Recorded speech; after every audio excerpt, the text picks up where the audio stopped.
Awesome. Thank you, David. I'd like to welcome everybody to the Land Use Committee meeting tonight. We have planning board members here too for a joint meeting to look at the work we've done so far, how we've incorporated changes to date. Let's see, I had written something up. I got to find it. I just want to lay out, I missed the last joint meeting. I had COVID. Rick was able to undertake it. I wasn't able to watch it live that night, but I did go back and see. And there were a couple pieces of confusion or it's question I just want to kind of lay out. It was reformed. Matthew Eddy came on as our facilitator hired by the town. We laid out for him kind of a very specific direction. Our sense as a committee, talking to the, what they call themselves, not the moratorium 7, the parking lot 7, which is a group that got the moratorium going, and talking to a lot of other people and individuals. A couple of things just became really clear. The town is not ready for zoning districts yet. It's not in the comprehensive plan. May or may not even be in the next comprehensive plan, which could be 2 or 3 years down the road. And because of that, without zoning districts, we were looking at attempting to come up with a way to kind of to do the moratorium goals. There was also a sense that outright ban, just blatantly unconstitutional. No, Dollar General, you can't come here, but everybody else can. So how do we work with that? And so we as a committee really worked with those two constraints. How do we try to tailor existing ordinances and looking at our, the standards and not requirements. I'm missing a word. Help me out, guys. Criteria. The criteria or criteria standards. How do we either add to those or finesse them to kind of achieve the goals that we want to achieve, for the town. There was quite a lively when we had a meeting with the town forum. There were a lot of people who really are against zoning in the area. How do we do a mixed area? There were some that were for it. So we really felt that what we were doing was kind of in line with community sentiment. Maybe somewhere down the road that'll happen, but for right now. So I think all of our work really kind of, meshed into that.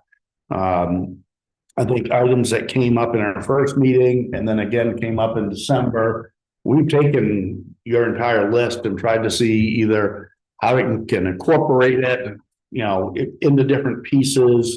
And then some of them just haven't, didn't go at all. So, but what I would like tonight, we did ask for the microphones to be out because the audio on that meeting was awful. There was one microphone back here. So tonight, if you can, we don't have too many people. So yeah, go ahead and grab that, bring it right over to you. Everybody could have it. And if we start getting too many people trying to talk at once, I'm going to bring my make-believe gavel down and we'll just have people talk one at a time by pointing them out. But hopefully we don't go that far and we can just kind of have a good work session. And to reiterate, we are expecting give and take. This is not just we're informing you of what's happened. We want your opinion. We want to make this work for everybody. With that, I am going to pass it off to Matt because he's done the bulk of the work for us on. Could we? Getting this ready. Oh, we probably should, shouldn't we? Andy,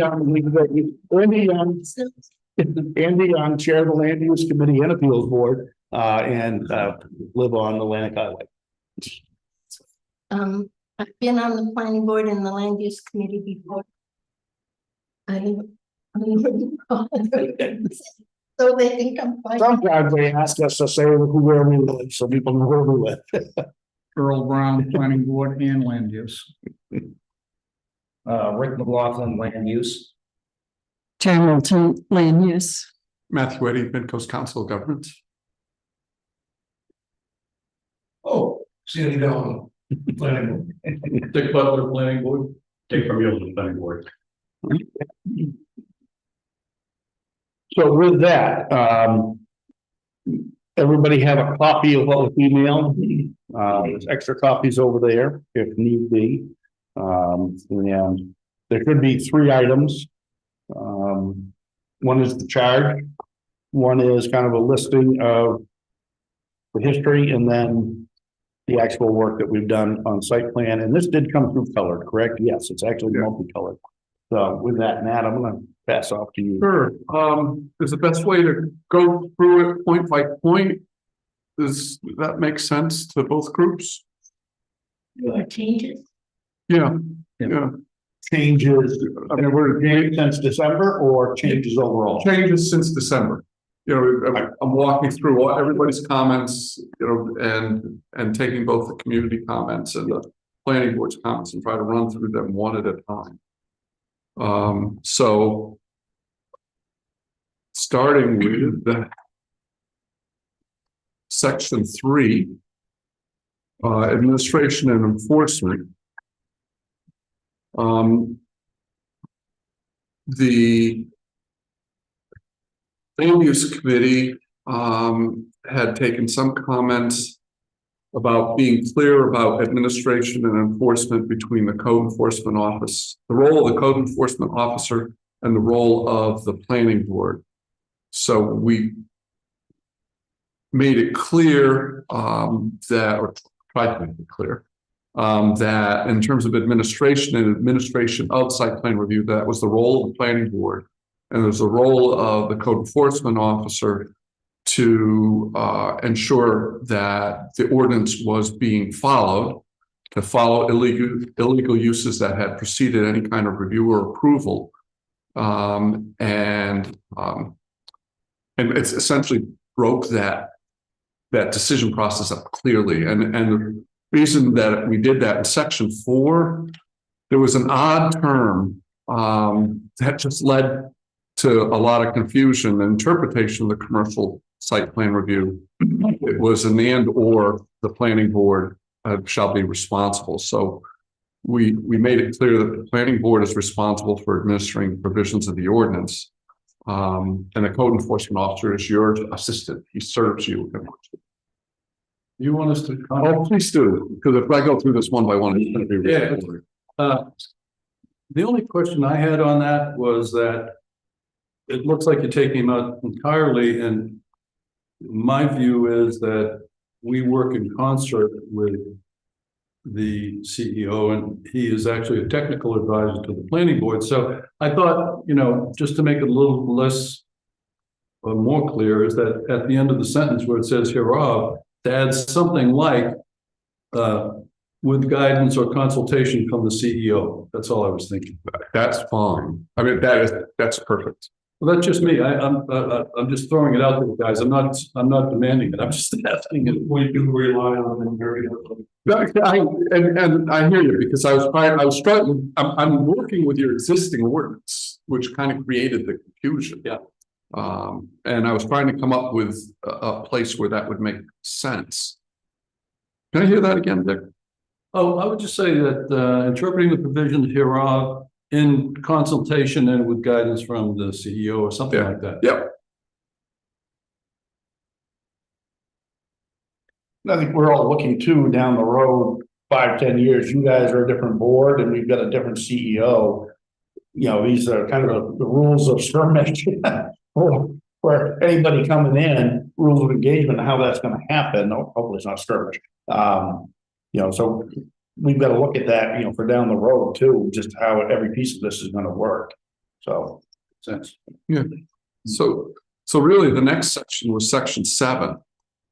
And there's a few changes in here. There was one other, Yeah. a typo on page 6. I don't know if you saw it or not.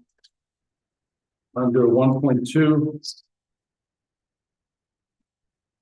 The fourth sentence down under 1.2, a pre-application. Well, it says the applicant may request a pre-application conference with the planning board for a minor development and must hold a pre-application. The word conference was left out there. Oh, For a major development. thank you. Okay.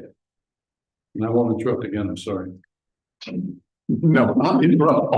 Believe that.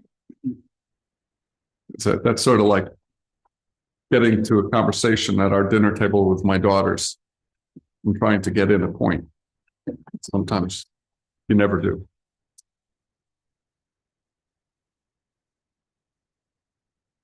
So here, we removed a piece that was duplicative, that we agreed with. And we added additional language describing the waiver process that was removed. What we did is we had some extra language in there, just above the page number, page 6. I hope you guys, oh, you may not have printed out the same as mine did. Under A, information required, you guys had all mentioned that that was duplicative. We took that out. And we went ahead a little bit further, took out the long language, and was for any requests and approvals. We took out all that long language and just left it to, shall be consistent with section 10.1 of this ordinance. Originally our thought process was to make sure it was clear by everybody's reading, everybody got it. So we didn't feel like we needed to add the extra language.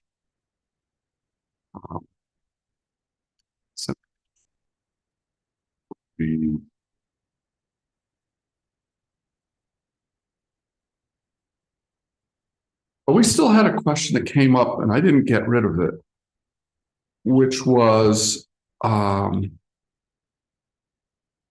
we kind of decided ourselves that we felt it was good to keep the notice requirements in for an applicant doing the notice requirements. We had that conversation as a group, but I still kept it in because I wanted to make sure that you guys were aware of it. In communities a better process is for the town to control the process. And to actually control the ability to notify abutters and to make sure. It was agreed here that staffing here was minimal at best, and that you would keep the review process and the notification of abutters with the applicant, return receipt requested, and make sure that that applicant follows through with that. We didn't add anything more to that than that. And the way we worked is, all they have to do is show proof that they asked for the return receipt. We don't actually show return receipts, correct? Correct. Yeah, that's where we left it. Yeah, because you might have a 75% non-return rate, but as long as you can show you made the attempt. Yeah, So that's the important part. So next one really flips down to 7.13A. It's page 10 on mine. It's the findings of fact section. And we had listed all the findings of fact in there. Really a departure point for the discussion to make sure that everybody was doing findings of fact and was doing findings of fact the way the court systems have suggested that communities do them. So at this point, the way we did it is that we said that decisions shall be made on findings of fact shall be based on section 10, 11, and 12. And then we came up with a checklist that you can find at the back of the applicant, which I've actually done a similar checklist again for another community, and I've expanded a little bit further, but it essentially runs down the critical findings that the board should be making by the references to the ordinance that you have in place, and has it both for waivers requested and granted, and then for a yes, no, as you get through the approval process, to flip off, to just check off the findings and then add your other findings and your approval conditions. A lot of communities use this process because it makes it a lot simpler. You approve the checklist as it's drafted, or as you draft it during the meeting, or as it's drafted by your CEO and presented for review. It makes it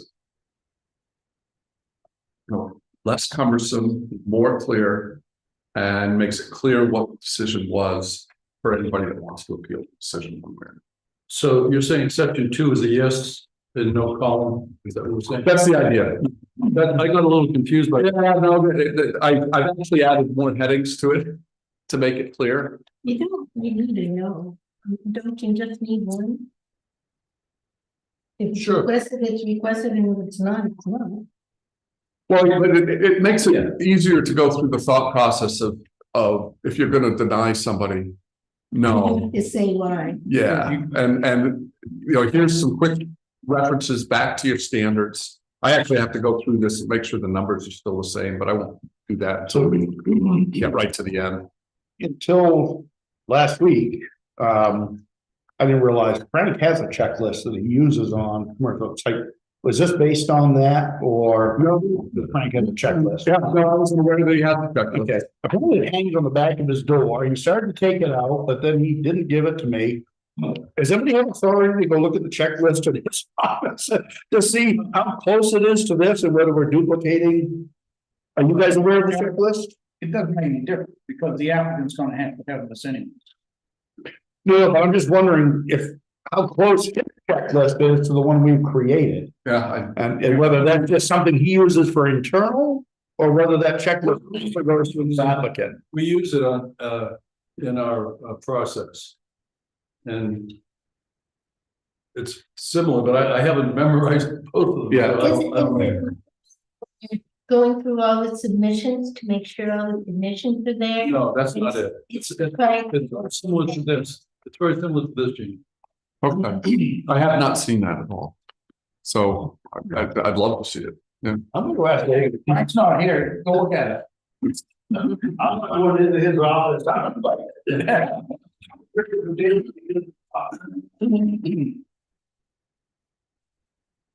Yeah, we actually use that quite a lot because if we've got the NA listing or checked off in any of those boxes, then we don't have to vote on every one of them. We just, we'll say that items 9, 3, 12, 17, 18 are not applicable and we're not going to vote on them. You're doing it the way it should be. Yeah. And the only thing we try to do is then tie those back to the actual ordinance itself.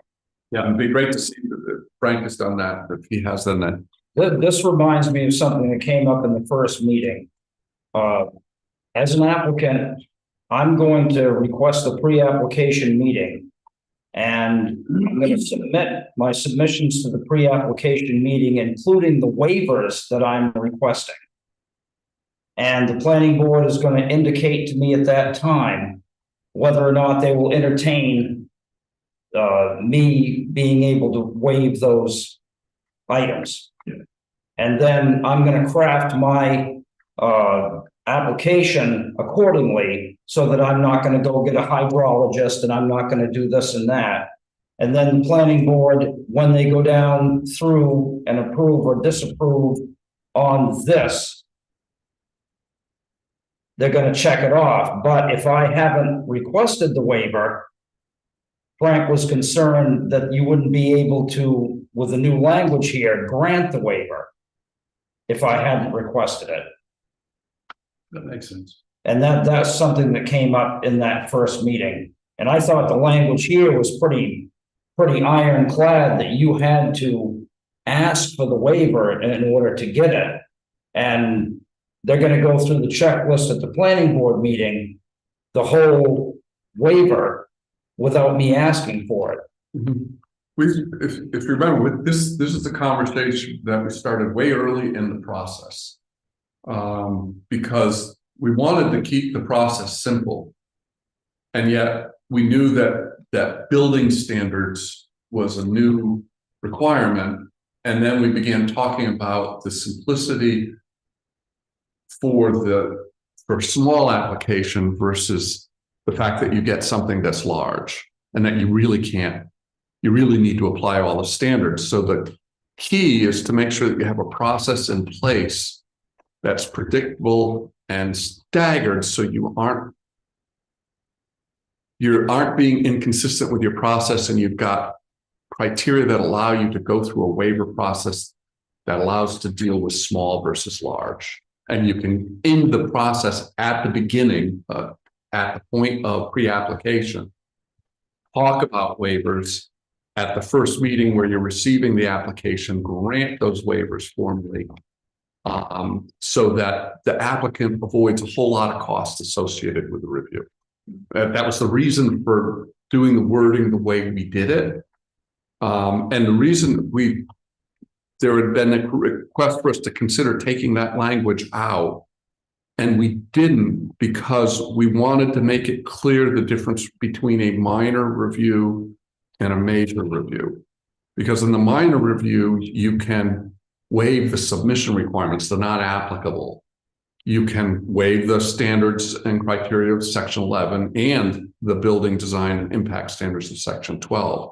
For major application, you got to do the whole submission requirement. At that point, you're a fairly substantial application. And we didn't feel that that was a waiverable piece. And that's why we left it the way it was. That was simple explanation. I think I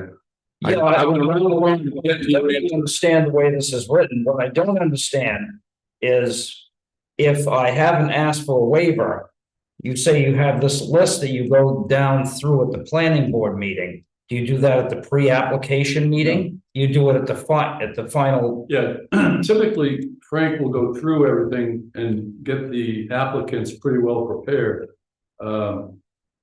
So we use that form at the end when we're deliberating over whether or not to approve the application. Right, but if I haven't asked for a waiver, then you can't give me one.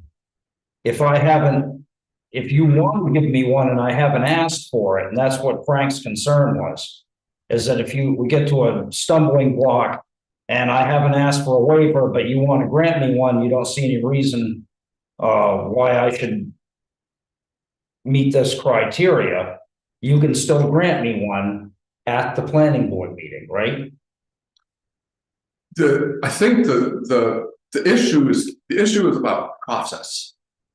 You know, an applicant really needs to know whether or not they want a waiver at the beginning of the process. Oh, I understand that, but I'm just raising something that Frank was concerned about.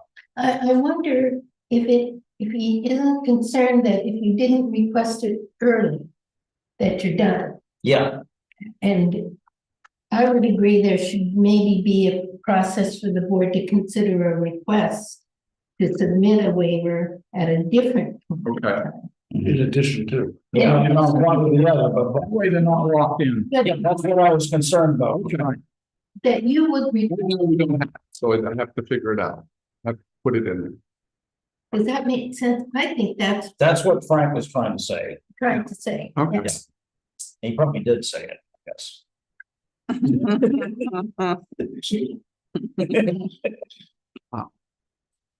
So you want an opportunity as you get through the review process to then go back and then grant a waiver. Yeah. For something that. That makes sense. Submissions.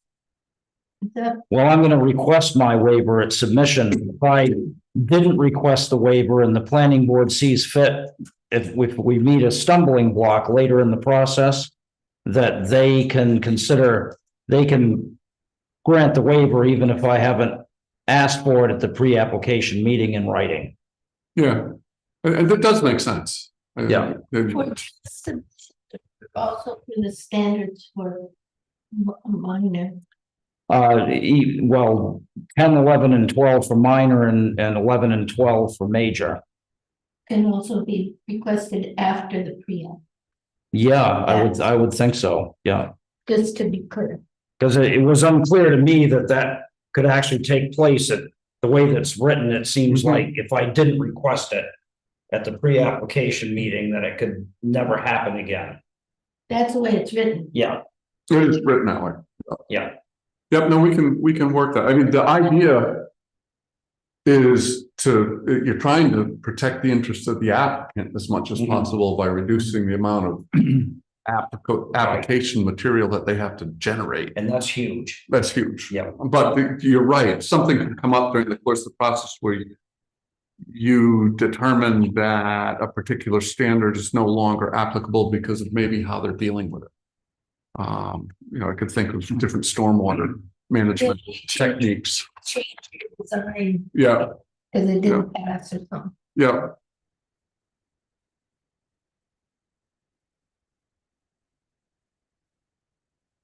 Just gotta figure out where to put that.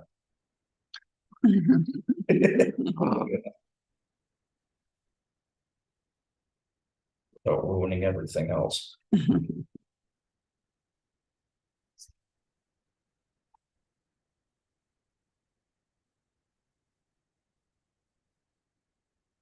I'll probably keep it right in the waiver section and just note it as, you know, the planning board has an option to further waive. Yeah. At a later date. That'd be the easiest way to do it. Yeah.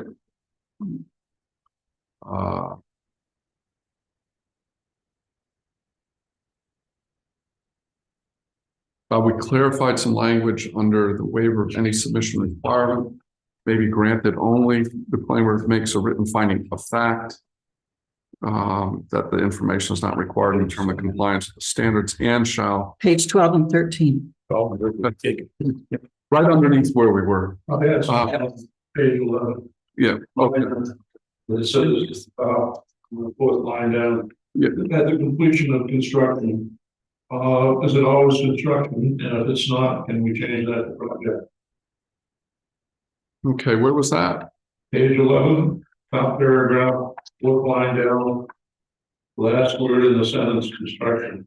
Oh. Should that read project? Because we're doing major. It's right minor here. projects. The end of the that little short paragraph. Right above section 8. Okay. Oh, okay, there. See what you're saying? Mhm. You see it? So We're doing instead of major minor completion of projects. construction, you want to say completion. And of my question was, is it always going to be construction? Might be painting, might. Yeah, I see what you're saying. Good catch. Yeah, You might need a change of use that takes it in or Yeah. something. Right. So there's no. Yeah, And down the page. Says one copy of the approved site plan must be included with the application, etc. And all construction, might change that to any construction activity or any, I don't know how to word that, I mean, this project related to what was called. same kind of discussion though. Yeah. Well, you could say for the project and all project activities. It's not being redundant. Yeah.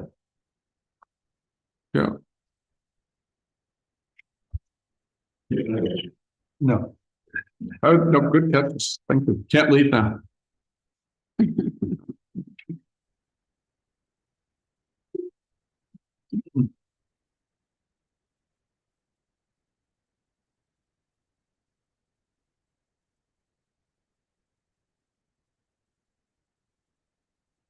You want to let it know?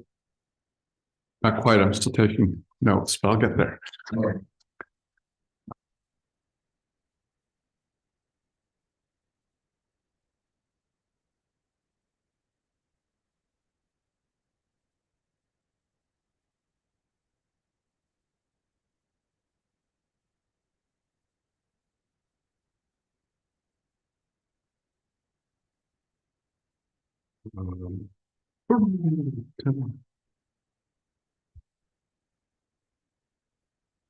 Yeah, then we can go to 11. The rest of the heavy stuff is pretty small.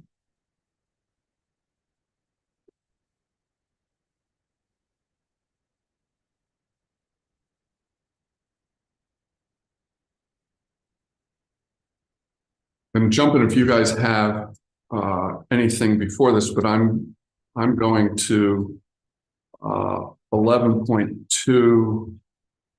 Well, did we go through the we're all good on the 10.1 on the, I think so. everything on the waivers is done, so. Yep. I'm under parking layout and design at this stage.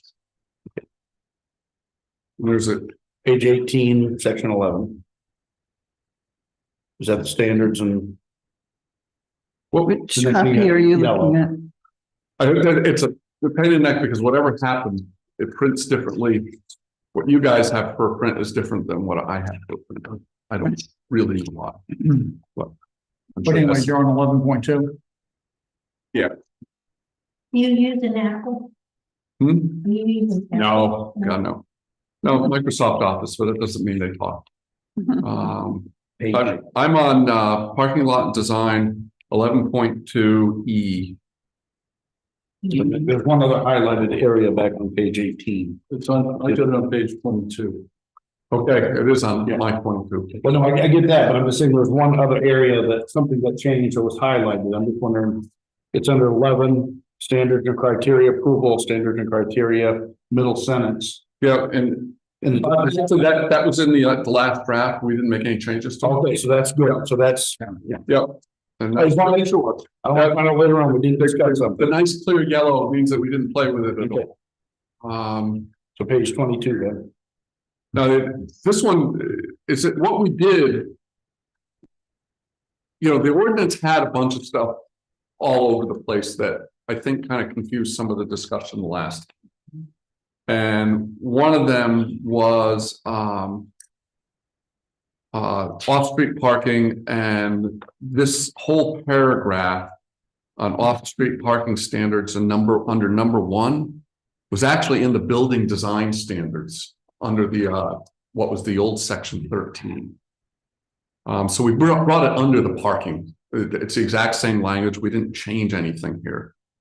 So is that 11E1, is that it? Yeah. Yep. That just came from the other section. Okay.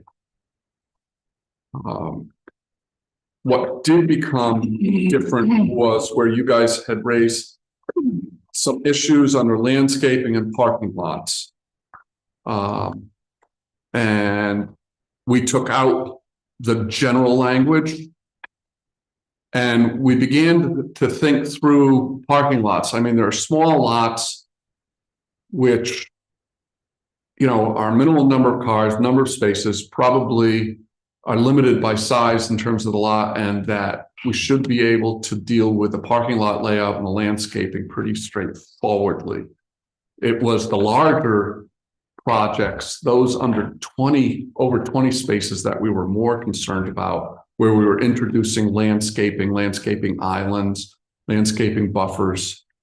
And so we simplified the general statements about landscaping of parking lots, and just simply said that they need to be effectively screened parking area from adjacent residential uses.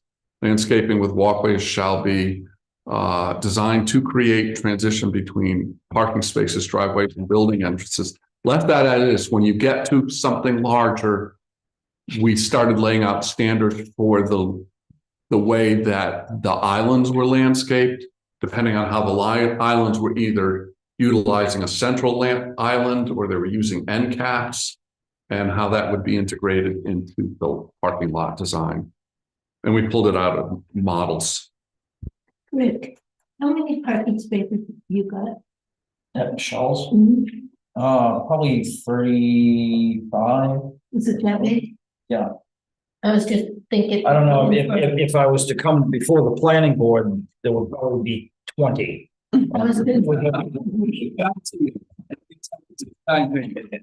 Yeah, no, I hear you, but you know, it's really geared at the more complex parking lots, and to try to avoid shipping open parking lots. Question. You go in great detail about parking in the rear, et cetera, et cetera. Should you have something in there that says delivery should also be made in the rear? Or do we on this? There's not a lot of detail in there about delivery. It's mostly screening it. Let me think about that. I thought I'd seen something like that. I can't remember where it I'm was, trying to maybe in remember. 10 or 11. Yeah. It may be there, basically. It has to be at least at the side, Right. and it can't interfere with parking. Right? Maybe a designated delivery area in the rear. Yeah, it's under internal vehicular circulation back in 22. 22. 22. You know, the important thing in this discussion is that you know, the control and design of a parking lot inside is the town's responsibility. DOT is never going to actually look at that, except if it possibly impacts the entryway onto a state road. The DOT has a lot to say about the entryway onto the state road.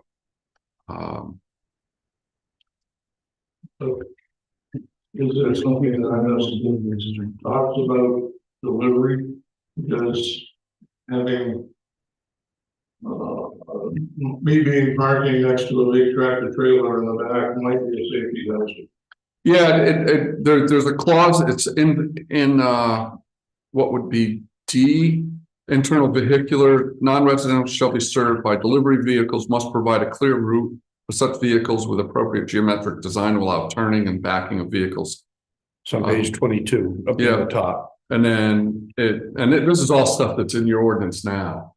The question is, does it work well enough for you as it is now? The ordinance, I think this current instructor doesn't say you gotta park anywhere. No, it doesn't say anything about where. This one, Cisco's. Yeah, for this delivery. Right. Yeah, no, it doesn't say anything about rear. Okay. There are examples of small projects where delivery is going to be in the front. That's Try and stop. you know, they're going to use the front door, but you can picture where you want to enforce rear delivery is where you're utilizing, you know, any between box truck and a trailer truck. You want a tractor trailer truck. You want it to be something that delivers to the rear as much as possible. Let me give that some thought and see. I would have to find the right place to put it in your ordinance. Because I think this is 2 stores that we have now, they all move it to the front. right. But, yeah, they're small. Yeah, And They every- deliver out back of Drake's. well, yeah, some of them do. But they're existing, their grandfather, do we want to make sure that any new stuff gets parked in the rear where people can't see it? That's it. That was what I read in that. Yeah. I think the answer is yes, if you have an opportunity to deal with something new. Yeah. That's probably the trickiest thing, I think, for a planning board. When you get an existing situation that's never had a site plan. And how do you make them comply when they're already not in compliance? What's grandfather? It's not, I think that's really tricky. The good news is we don't have a lot of that. No, we don't. And probably won't. Frank will straighten it out if we do. It's just easy to look the other way.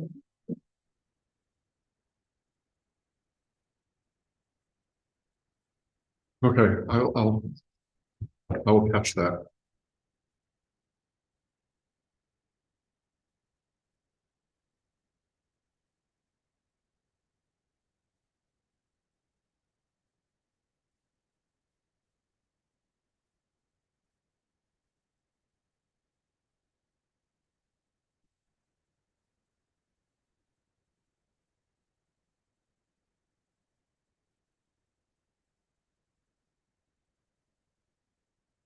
So we had the more detail for larger parking lot is essentially what we rolled into the discussion. And then in addition, there was an accessibility clause that was also in the building and design that we thought made more sense to put it under the parking and people access, people and vehicular access.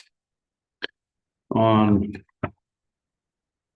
24, top of 24, which would be E1.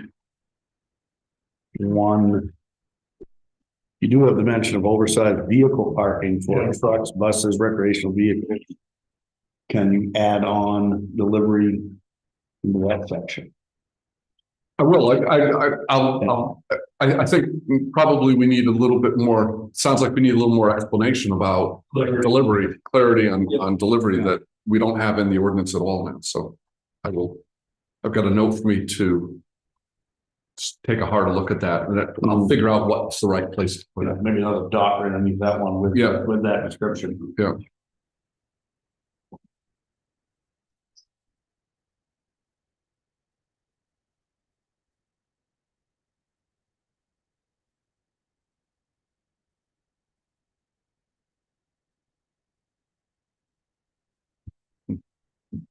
As long as we're on the subject.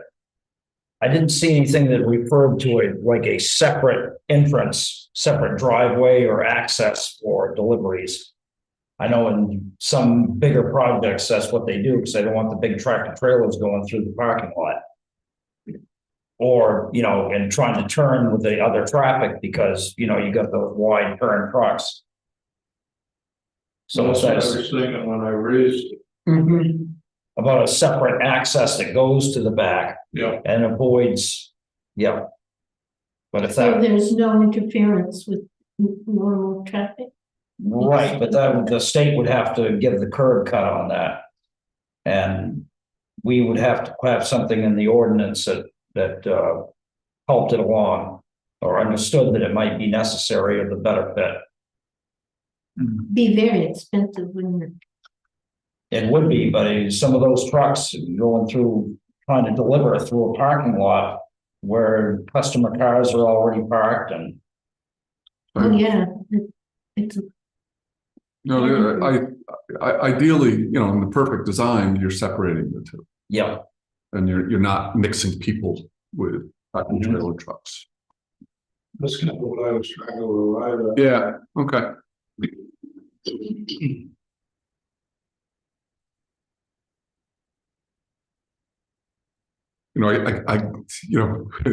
We're trying to write an ordinance to respond to a box. How many times you folks are going to actually deal with that kind of Yeah. issue? Yeah. Particularly as I hear the comprehensive planning process kicking in and the kind of things that they're going to permit or not permit. I'm not sure you'll ever actually deal with it. But you should still have something in there that allows you to reach back when you need to. I always thought we ought to maybe put a second floor on, rent it out to low income. It's a thought. Right.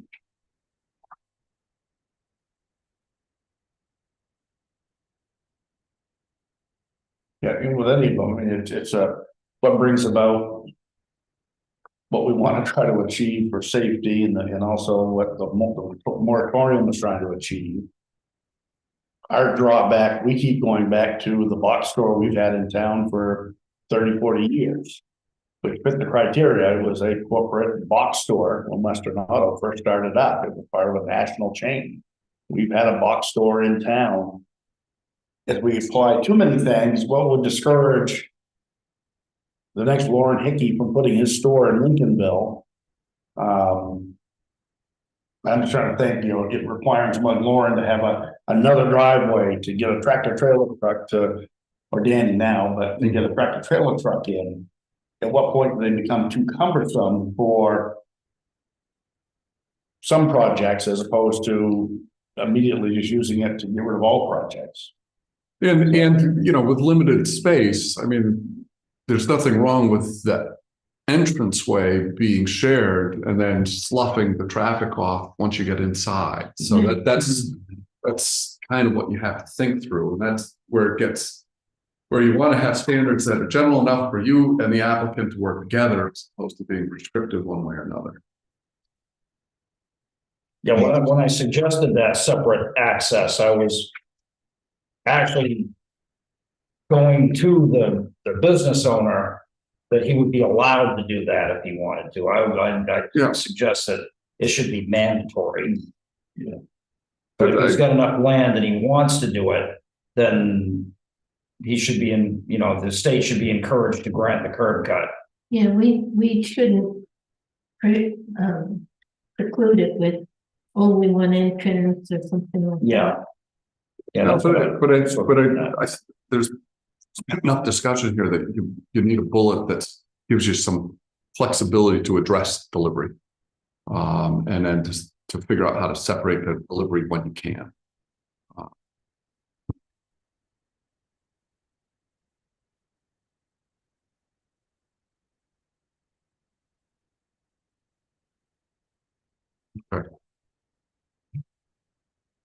Wish I had remembered my glasses. Hey, can you wear these? Cause I'll get contacts in. Oh, let's see. Okay, so I can, Those work fine. I can survive on my contacts. You got it all. I can break these in half. We need them all. I need to know where my travel glasses are. So the next one was stormwater management. Oh, this is so much better. Thank you.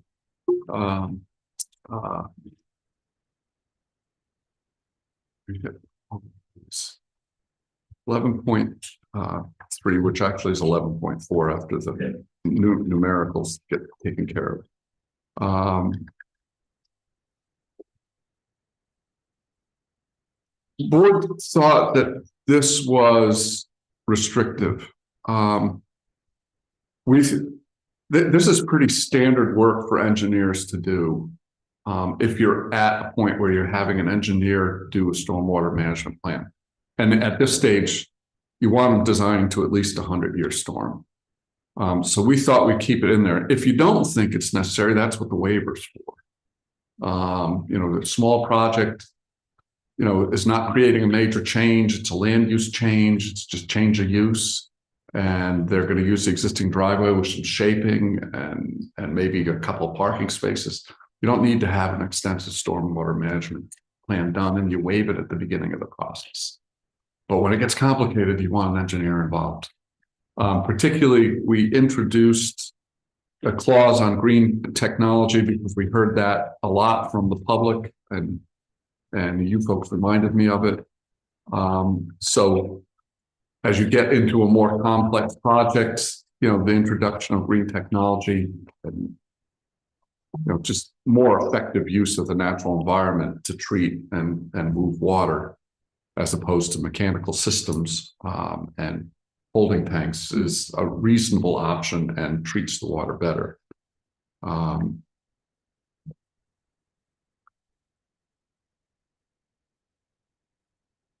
I eliminated number 2 because I don't think anybody asked about it, but I ended up getting rid of it because it didn't make any sense.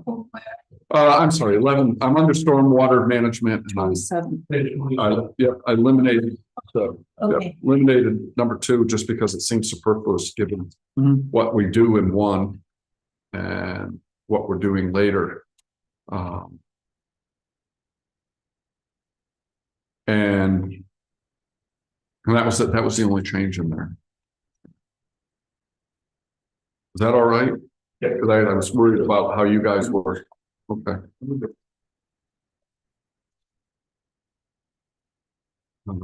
Groundwater 11.9. You skipped over the green technology. Oh, I'm sorry. I thought I hit it real fast. Too fast. Okay. Did you have a comment? Okay. My only comment is that ordinances, by definition, are regulations and rules adopted by the town. There's no way, I haven't seen an ordinance yet. I've been through all of our ordinances, and I haven't seen one that has a paragraph or a word in there that says encourage or suggest or recommend. That's not enforceable. And why should that be in an ordinance? And I'm not trying to be arbitrary or. No, it's a fair statement. I just feel uncomfortable with feel-good statements that can't be enforced by the planning board, because what happens if someone comes in and says, well, screw you, I'm not doing anything like that, and there's nothing to do about it. So that's my opinion. And no, I know. How do we get there? Because using green, I mean, that's the next movement and design that we're seeing out in the field. We're talking about it all the time. Nobody has really developed. My quick review was that I didn't see a whole lot of really good standards that didn't go beyond prescriptive, that didn't become suddenly prescriptive, that you had to do it that way.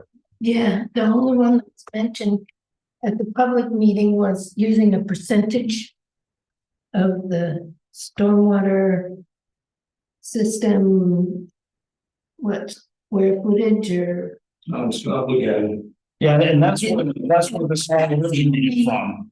The only, I'm not suggesting that there shouldn't be something to encourage green technology, but I don't think when you say the word encourage, it doesn't do anything, but it's not, no, it's not enforceable. Well, it's back to the question of do we really care if they do or they don't? We encourage them to do it, but if they don't, do we care? What I heard is yes, there are people that care. What I haven't figured out, and I haven't seen it, a really good standard to allow you to get it in there so that it's not it's prescriptive. required. Yeah, So a statement at some point in the ordinance, at the beginning, whatever, that's not a rule or regulation, would a mission statement about green technology have to? I don't know how to handle either, man, I'm just. no, it would be nice to see. There are green standards out there, but when they do it, they take the entire review process and turn it green. And I'm not quite sure any of us are ready to do that. I'm not sure I completely understand it, which always makes it hard. Let me give it some thought and figure out a way to deal with it. It's really defining what is green technology in order to put it in there. Yeah, And that, Yeah, no, this whole thing came from one person at the public hearing. Just one person. Public forum. Yes.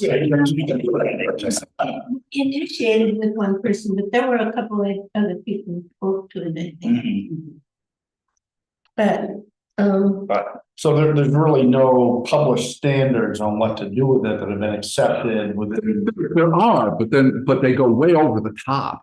I mean, then they become really prescriptive standards, and everything gets done in from a green technology perspective. You know, the biggest example out there that's being done all the time right now, and I'm watching to see if it actually falls apart, is they're putting in permeable gravel. You know, they so that it actually drains through the gravel. It's not a hard bituminous top. It's a gravel top that allows water to move through it. It's like the design is like how we used to gravel and oil old dirt roads. Only it's in a parking lot, and the idea is that it allows the water to seep through. that's on the travel surface, Yeah, well, no, what they do is they put it under the parking spaces. or under the spaces. So it's under the spaces and allows the water to move through. Sometimes it moves through and runs through into a treatment system. Sometimes it just goes into the ground. Now, I'm watching that in Maine, in a couple places, and I'm watching it just get torn up, and it's not going to last. So Yeah, I it's think like it's a bad idea. those old blocks that they use. That's another one. They don't use them anymore. No, that drop, the permeable blocks. Yeah. They fall apart, they don't work, they get clogged. They get plowed up. Yeah. So let me see if I can come up with something. I'll find something. Good luck. Yeah, no. Well, it may be better in the mission statement than it is in the standard, because if I get into the standards, then I really have to start rewriting the standards a lot. As weird as it seems, I've tried to avoid doing that as much. I think I would take out where it says encourage green technology involved using and mimicking. I would take out here's what it looks like. Yeah. Well, I still think it'd be better off in another section as opposed to the ordinance, Yeah. but that's my opinion. Let me do some more research, see what I can find. We said green technology, instead of saying it's encouraged, can be permitted. And then that takes the whole thing out of it, can be permitted, then it lays it, that's a decision. If the planning board thinks that the green technology is workable, then you could accept it. Like, the planning board has the option to consider green technology. Well, But not. ideally, if we put some language in right at the introductory paragraph. Exactly, that's what I was thinking. Yeah. That's what I was thinking.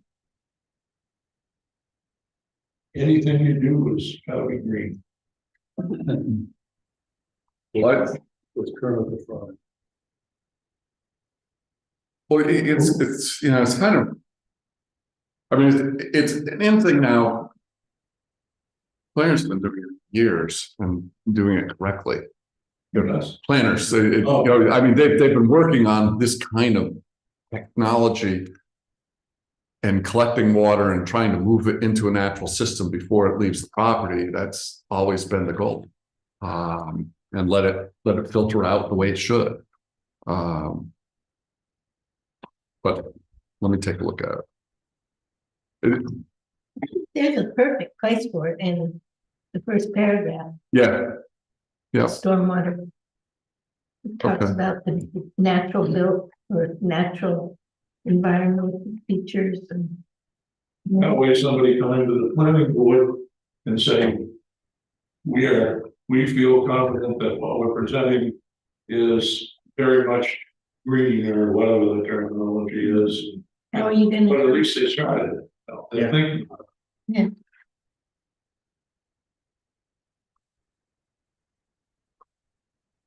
it's a lot less expensive than some of the other stormwater controls. So maybe that's the way to get there.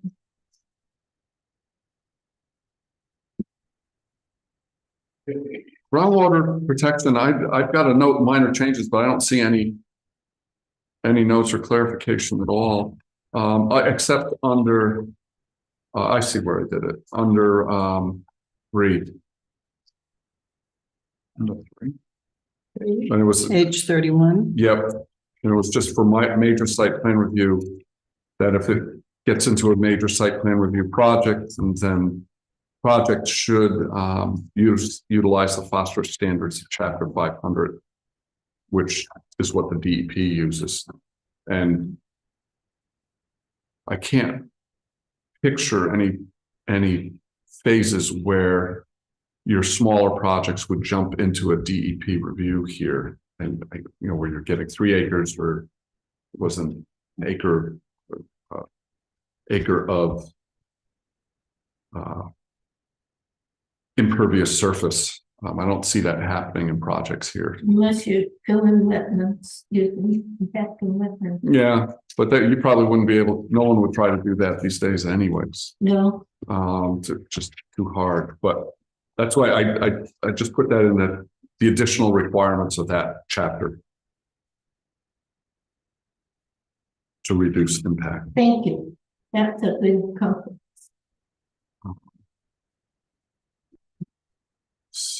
We pulled up, we had that transition period, 11.16, which actually is 11.17 now, but now it's gone. Building and design, that was just the transition paragraph into section 12. We're fine with getting rid of that. Then building and site plans generally. Now here's where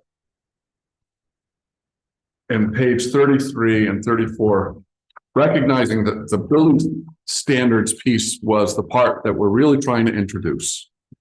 And we heard what you said, and in particular, the neighborhood characteristics piece seemed to resonate, because that seems, when you go back to the comp plan, that's what they talk about. When you look at the ordinance in the existing building and standards section they didn't talk about that as much. And it seemed to make sense that if we could further define the neighborhood characteristics, by your point, we could eliminate a bunch of the other stuff. And that's what I've done. I took out a lot of the extra language. I introduced that neighborhood characteristic paragraph, pulled out all the other stuff. Pulled out rhythm, and just said relationship. We reintroduced the flat roofs. The idea of that flat roof section was that we just didn't want buildings to come in with just a flat roof. But then we also recognize that there may be maybe instances down on the waterfront where they're trying to raise the building to meet the flood stage, stay in place, but then would lose their height restriction requirement, and flat roof might be the only thing that they can utilize in that situation. So We played around with a flat roof definition. And then we stuck with, we stuck with the standard franchise design for small box is prohibited. We want them to come up with a design that makes their franchise blend with the community. And I think we were all okay with leaving as is. Well, the only thing that, excuse me, Matt, was that applicants are encouraged. That's, I mean, I still have a problem with that word in an ordinance. Where are Right at the top of page 35.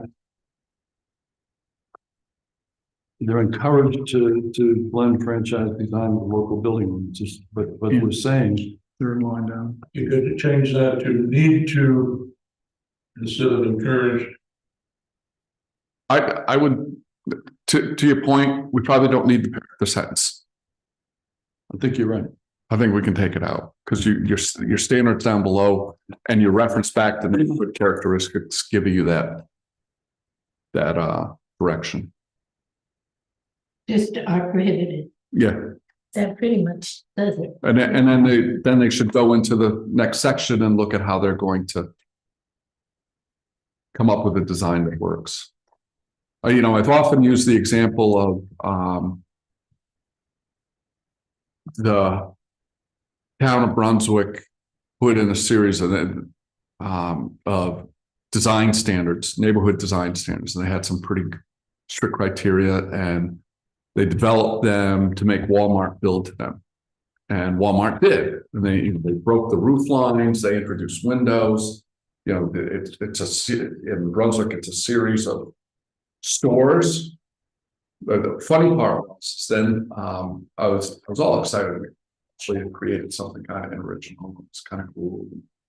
And my family and I were driving down to Massachusetts, and it was the same damn store. They had already come up with a New England design. And then I read an article about it that Walmart's introducing a New England design for their stores, and it met the criteria that we had out. So all franchises, the point is all franchises have the capacity, if you ask them to meet They and sure blend with your don't. community. They don't want to, and that's what this is about, is to say, yeah, no, you really need to do it. There's a good one in Rockland. I started working for them, and it's a coffee, Aroma Joe's. Mm. And it's ugly. They're one of the toughest. Yeah, and they are required now by Rockland's ordinance to have a two-story building that's no more than 10 feet from the street. For the, In that location. and they don't want to do either. If they pulled out yet, or they can still try to do some. And they have, I don't know if they're coming back tomorrow or not for their contract. They have to have a contract. They should know how to do it because they're forced to do it in Thompson. Yeah, and they have a two-story design. They just don't want it, Yeah. not at all. That's where I got the idea for the second floor. The Aroma Joe's in Rockland? We'll see what they do. They say they have one of those designs. Well, that Thompson, They call it the New England design. you know, when we first got into this, Thompson had just adopted a series of what they call write that now today, the form-based zoning. And part of form-based zoning forced them to put a second floor on their drive-through. And as you know, Aroma Joe's really just wants a cubicle to make coffee and serve people driving through. They don't want people inside. But Thompson, they didn't have that option in the location that they selected. And so they had to build an inside sitting area, and they had to build a second story, which is being used for offices, not housing. Right, I think they have to be usable. It can't be a fake, Can't be fake. it has to be a real second story.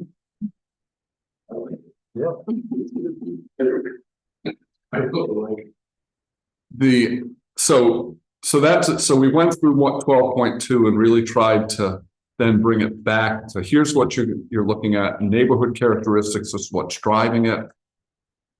Here's the scale and relationship of the building and facade, the roof shapes, the relationship of spaces to building on streets and the site features. Then in 12.3, which is the section you have now, we moved it. We took out a lot of the references to the special districts maps and the comprehensive plan because you guys didn't pass any of that. So it shouldn't have been in the ordinance.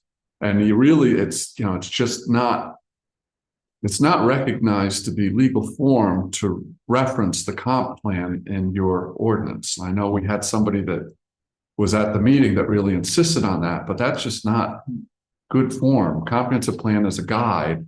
The ordinances are your regulatory process for reflecting that guide. And so I took those out and I simplified that existing language quite a bit.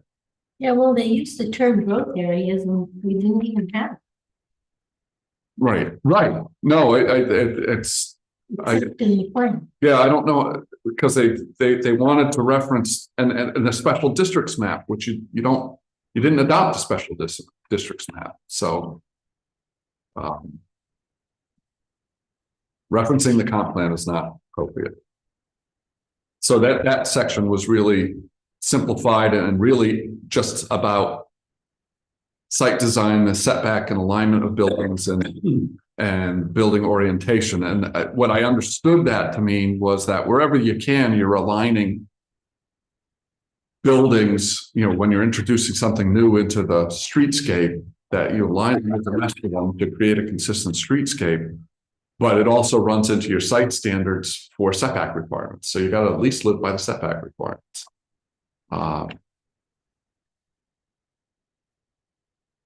like what you did. Thank you. Page 34. Second paragraph, the delivery stuff. All right, next reference to delivery. Right? The second paragraph, you said? Second paragraph up. Yeah. It already references delivery. I had a circle. Okay. 32, I'm on the page. Yeah, I did read the names. You really did. I'm And what it does is gonna get marked. Sorry. Just some tone. Yeah, my kids always go, because I get them to do something on the phone for me, or I get them to do something that's highly technology, because I just don't feel like doing it. I know how to do it. I'm like, no, you can do it. Go ahead. Don't mind.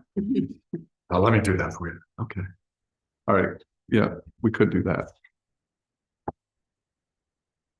It's perfect fit, Sandy.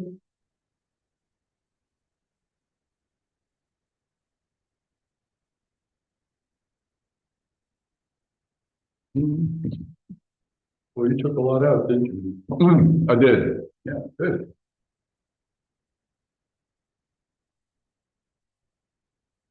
Mr. Living.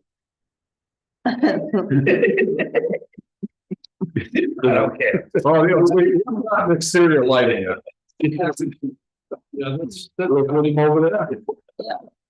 That I got. That was fun. She's like, everybody went after me on that one. There was nobody satisfied by any over on this side for what I originally came up with, and but I did in building materials. I did add in the reflect the neighborhood characteristics rather than surrounding area, because that made sense once I reworked in one section.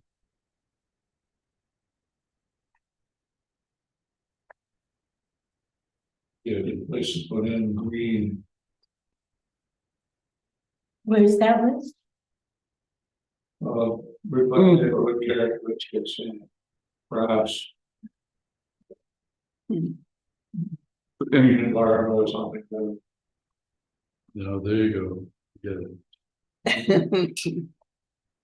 Anyway. Just to reinforce what you put in the beginning. Yeah.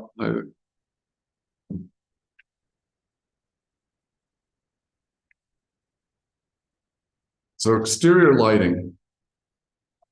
39. One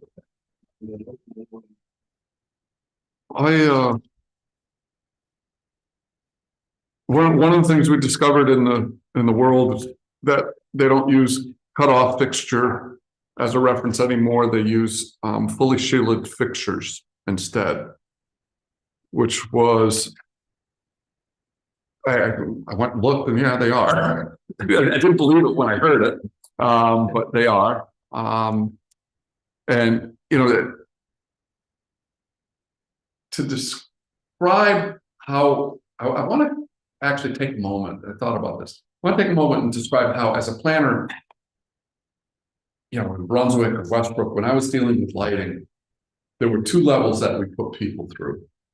One was, you show me the details of the lighting that you're going to use in a project of a modest size and how it was going to work.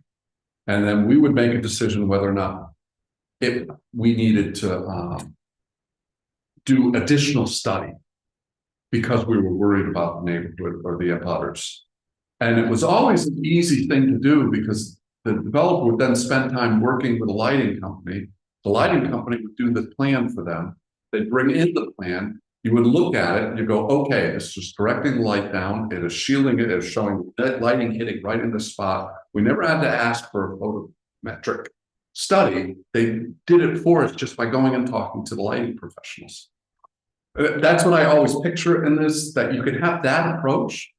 You know, tell your applicant needs to know that they want, the community does not want to have impact on dark sky. They do not want to have impact on butters.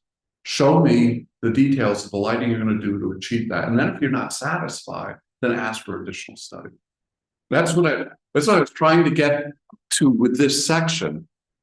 But then everybody introduced LED and lumens, which has, and it's a new world in that sense, because then you're talking about brightness. That's what happens when you start defining things too closely. Exactly. So I went back and, you know, I felt like, you know, this was okay the way it was. We felt like we didn't need the 11 to 6 a.m. restriction that, you know, these days, automatic ons and offs, security lighting, there's no reason to have anything lit up all the time. The lighting that they would have up would be shielded in some way or fashion. And what we, at least, and I'm open to a different approach. When I looked at what the standards were, the typical standard for the middle range standard for lighting without any impact with LED lighting, had a correlated light temperature that was less than 3,500 Kelvin, and I defined it down here and showed you where I got it, and that the lighting shall not exceed 2,000 lumens, which what they were saying is, you know, exceeding that actually becomes disturbing to the site, and it's more than you need to light up the site. I don't know, it's not an area I know very well, so I'm not pretending that I know. I'm just trying to give you an approach. Is this the standard they used in that? The standard for LURC was 32 or 3,500 lumens, but that's in the middle of nowhere. That's Right. Land Use Regulatory Commission for the rest of the unorganized Right. state. And I don't see how that's appropriate for what is an already populated area. There's got to be something that's more acceptable. And the 2,000 lumen range was found to be acceptable. Now, you know, what we're also saying here is that, you know, when you hit the property line, you're not supposed to be exceeding the ambient quality of lighting around you. And that's a baseline that the developer needs to live by in some way or fashion. Does that get you what you need, Rick? I was happy with the last one. But, Well, we've got a waiver procedure. Yeah, and we discussed districts too. I mean, there's some districts that you're not gonna, there's no night sky in Lincolnville Beach. I mean, you've all got the ferry, you've got the, Right. and if I, And so the ambient quality in the background is very high. yeah, You know, really all you're really from a design perspective, then just saying it's shielded. So the light's down where it needs to be. It doesn't need to be a floodlight. It doesn't need to be, a broadcast light out that way. It just needs to be light that's. correct. But if you look at the old streetlights we had and you look at the new streetlights you put in, and there's not enough ambient light around the sidewalks, around the crosswalks and everything like that. Yeah, they don't do a good job. No, they don't do a good job at all. And yeah, you can stand underneath them with a lumen meter or whatever, and you do it all day long, but somebody's gonna get hit by a car someday. I know, it's like driving through Camden in the dark, it's just Yeah. frightening. Mm. You can't see people. No, the older you get, then the less you can see.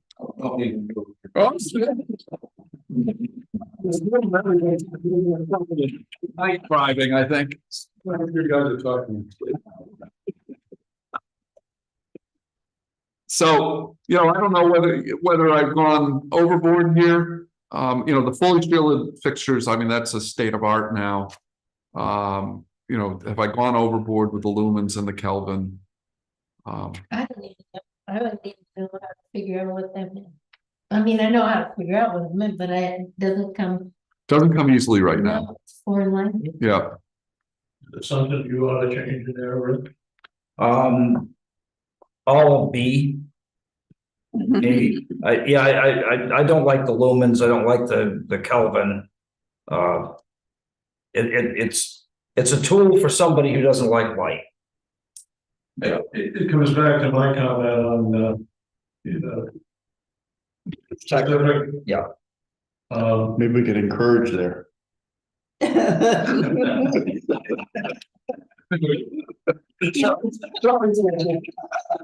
know what? The first line, lighting shall not unnecessarily light night sky. And you're saying leave the rest out of it, Sandy?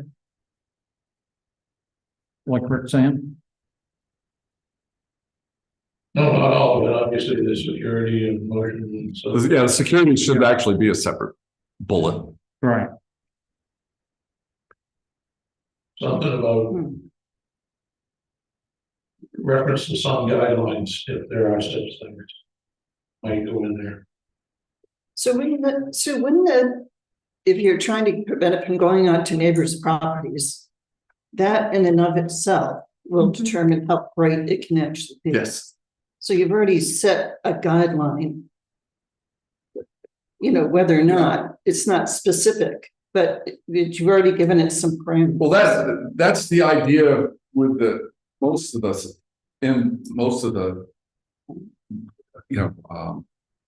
standards that we've introduced in terms of light, odors and stuff. You establish ambient quality and make the developer just design to that ambient quality, whatever it is.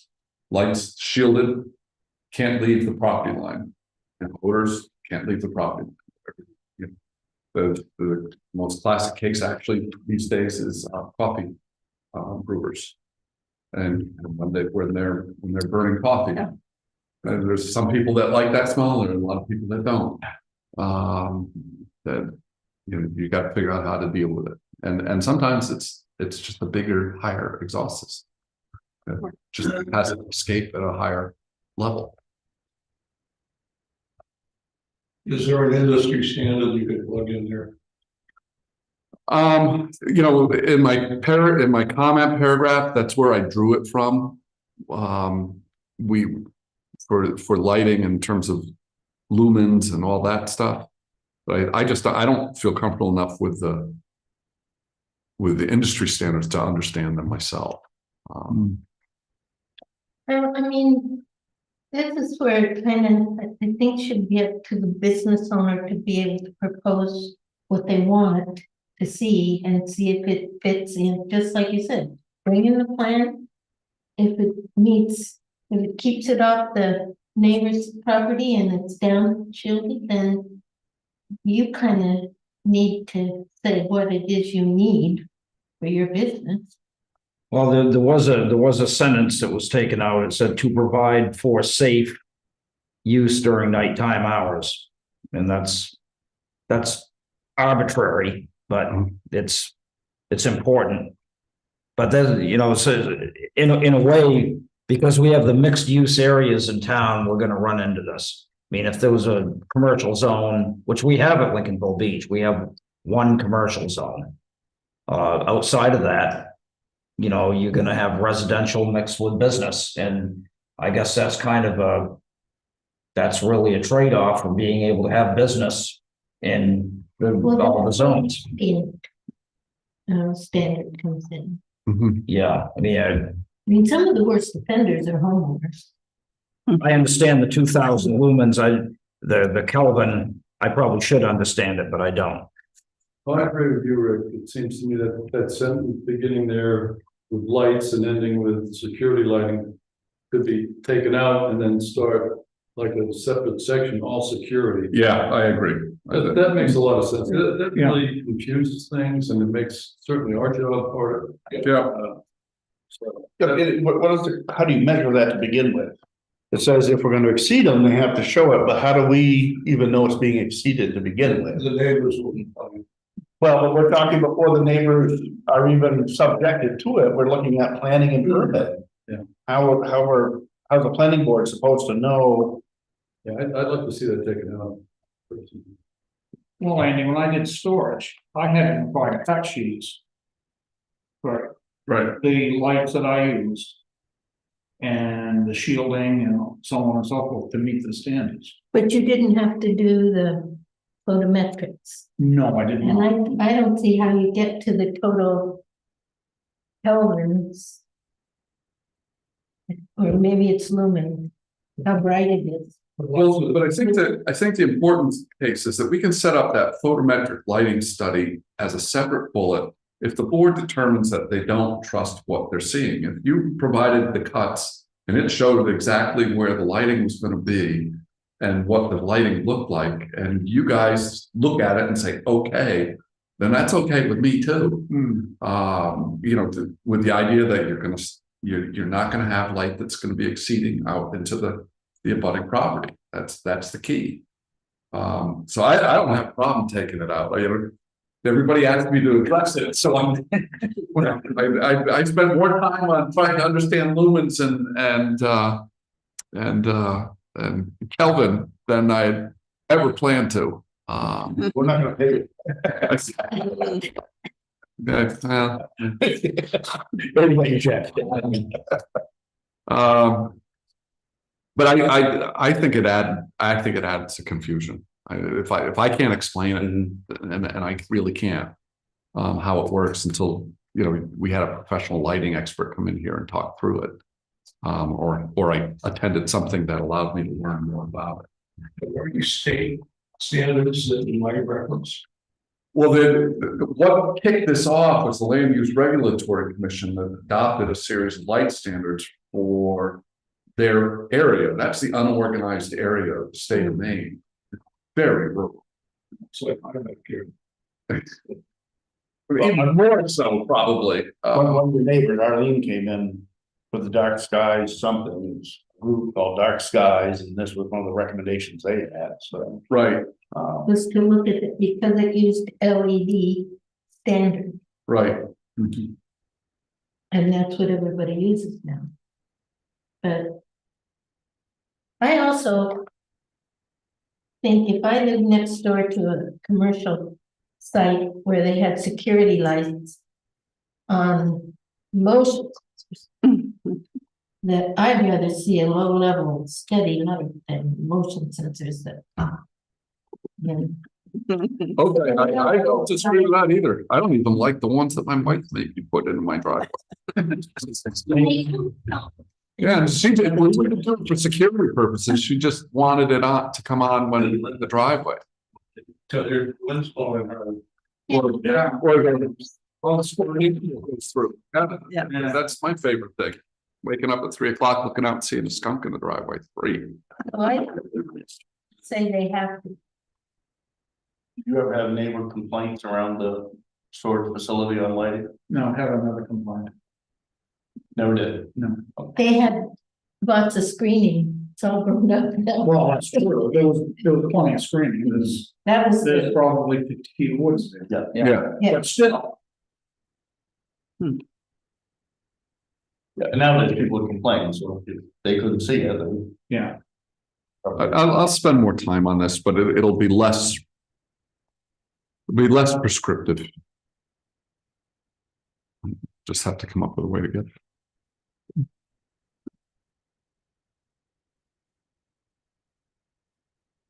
Rick, are there, like OSHA standards or anything for exterior lighting? Not that I'm aware of.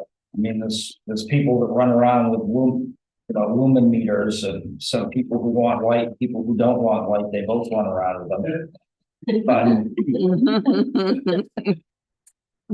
I just remember, I got some post lamps at the old restaurant I had, and it was a couple of planning board meetings to get through it. And they wanted dark sky lighting, and I went and I researched it, and the only thing I could find, dark sky lighting was a trademark of Thonia Lighting. And they had shielded fixtures that pointed the light down. Yeah. And that's, I remember it. yeah, Little trip, yeah. but the ferries, right? Yeah, there's a lot of light. You don't even need exterior lighting. There's a lot.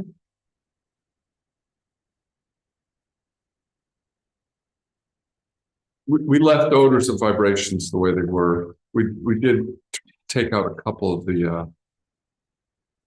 And we left the section of the light kind of lighting that is prohibited, but we took out the more generic stuff because it did seem superfluous. Like we removed the lighting that is oriented upward because we don't allow it. And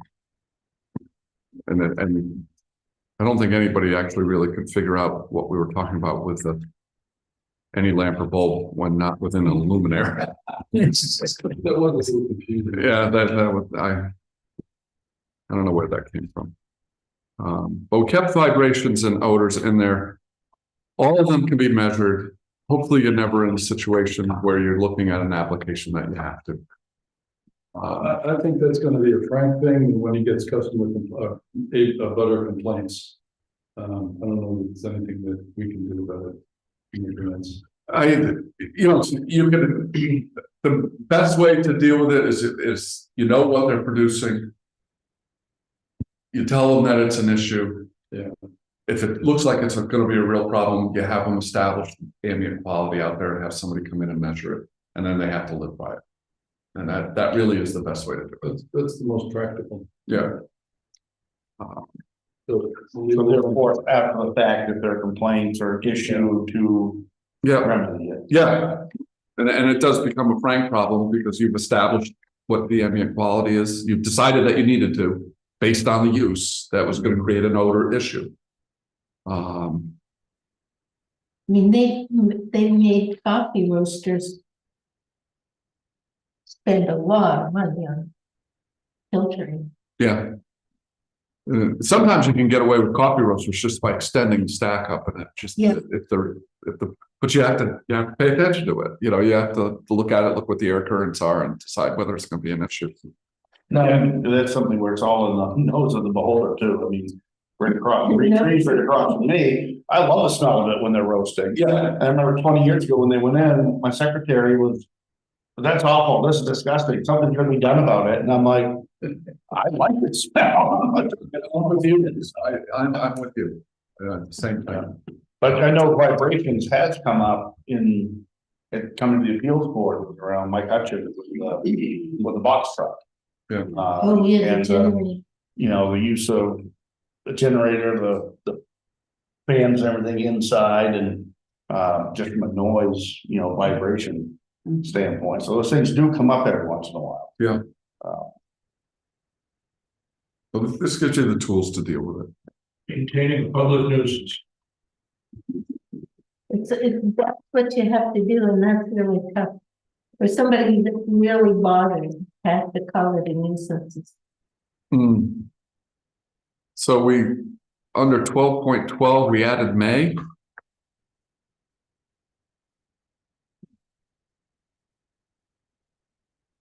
Yeah. And that's it. Then it's the waiver checklist, which we'll get a copy of Frank's checklist and see. Yeah, it looks like that. I'll get it tomorrow for you and I'll send it to you. That would be wonderful. On your waivers, the last one, number I, is something missing at the end of it?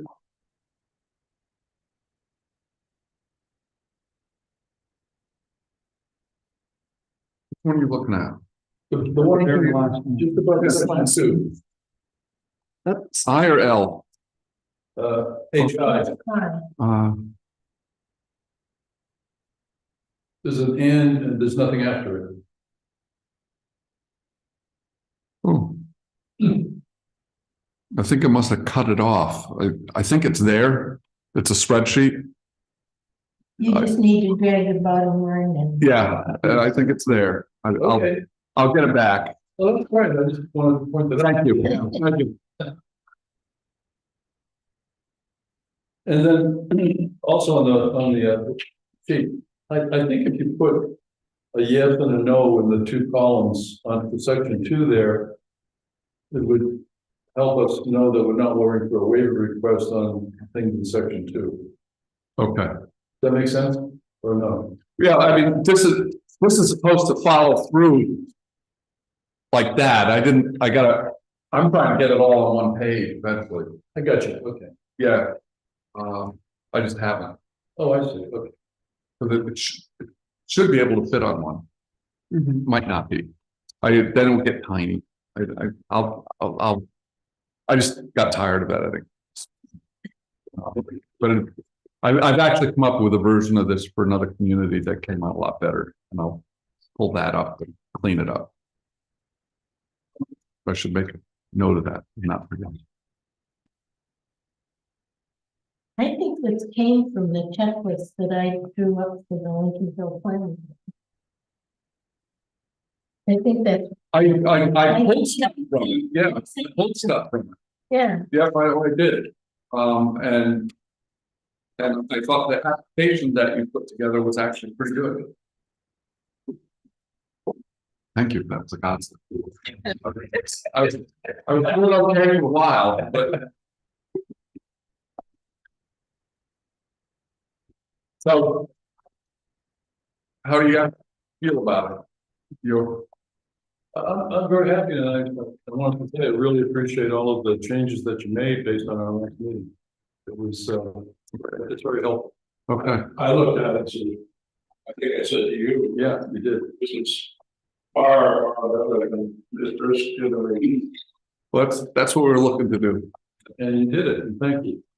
thank you guys for coming so prepared and willing to discuss. Yeah, what a productive meeting. This was great. Yeah. Hopefully we'll have something for. Well, I guess we'll have to have one more of these meetings, correct, with these final changes? Yeah, and gotta talk to David about when he wants to bring it to town meeting. It was a whole process for that. I think we're gonna have to have another joint meeting to approve that final draft, or do you think we're good to go? I think we're good to go. I don't know that we need a meeting. Okay. Yeah. Technically, it's ought to do it together. We don't have a hearing. Thank you. This becomes, when it's done, this now becomes the planning board's public hearing. And you're gonna give a yay or a nay to it. We'll have given our yes. I'm assuming you guys are all on board. So this is what David had kind of done. It also at some point has to go to legal. We're gonna be finishing this document. The public hearing can't happen until the final legal language is done. That's what I've been suggesting. Yeah. That it has to go to the attorney. Yeah, So, so Dave Bowen, is it? Catherine's gone. Apparently she either retired or moved or. Sally? Sally. Sally, Yeah. yeah. Sally was But not- it's the same person. They include in the same term. Yes, it is. Oh, so it's that hassle. Okay. Someplace. So then it gets the final rewrite from that. It goes to legal. But we're gonna have to have our meeting to accept it. Right. So, and then we've accepted that document. It's gonna go to legal. And they're gonna write it up as it's supposed to be written up. Mark. So it's a public document that can be It's reviewed. almost there. It's gonna be, the planning board schedules a public hearing. Which everybody can come in. You guys will basically be in charge of that meeting. We'll be in the audience on that one. And I think I'm gonna have a headache. well, I think the vote is can this be done in time for the November election? November. November. There's no way we're gonna get to town meeting No, with it's it. too late. It's, yeah. Right, I don't. Yeah, so we Pretty much done. public hearing could be September. Yeah. I mean, we don't have to rush to try to squeeze this in for town meeting. I just don't think we can get it done. You know, the change is gonna go to the floor of the last one. Any piece of cake. Right. The public forum. Jamie keeps correcting. If you have a public hearing, you have a public forum. So. No one's at the public hearing. Community input. Yeah, the purpose of the public hearing is to hear community input before you send the ordinance change to town meeting. So it's subject to change at that point. No, If, not only if it's less restrictive, it can. If it's more restrictive, then you have to go back to a public hearing again. That's what I mean. At their public hearing, the ordinance is subject to Yeah. change. They can, But if they, community input. we can do community, you can hold a public hearing. This is just the nuance. You can hold a public hearing. You can make modifications as long as they're less restrictive. You don't have to re-advertise. If you make more restrictive changes, then you have to re-advertise and hold another public Right. hearing. So we want to be pretty comfortable with where we are in the draft so that we don't have to go through multiple public hearings. But hopefully at that public hearing, we're presenting it. You're getting the engagement with the community. Mhm. There's no changes made at that meeting. You're just getting. it Hopefully set. not. What do you mean, hopefully? Well, sometimes you'll hold a public hearing and there'll be something that's so objectionable to everybody there that you're forced to go back and reconsider what you did. But you're not making the change in that meeting. Oh, that's what I'm saying. So we're gonna hear the input. And unless there's something really truly, it's moving forward. Theoretically, we're moving forward. what Lincolnville used to do was to hold a public information. And it's an informal Mhm. public hearing, to introduce it and get comments. And that's sort of what we did. I think that's what we're going to do, quite frankly, Do you? just, It's really valuable. Well, if you're gonna do that first, then I think that makes sense, you but do it together. So that you know. I think that's what the public forum that we did, that's what its goal was supposed to be. Yeah, But that public forum was kind of putting that out there. And I think, I thought we met with pretty good success with that. Oh, standing on. transparency. Yeah. yes. But they're wonderful, that because then people feel like they've been listened to. If you go to a meeting and you don't have a prayer of getting anybody paying attention because they can't. We don't encourage change. Once we, No. once we wrap it up. Okay. Hey, we're all done. Okay, I think we are done. I'll get you guys a copy. I'll send it to you or you've got all the email addresses. Yep. Or you can email it. Yep.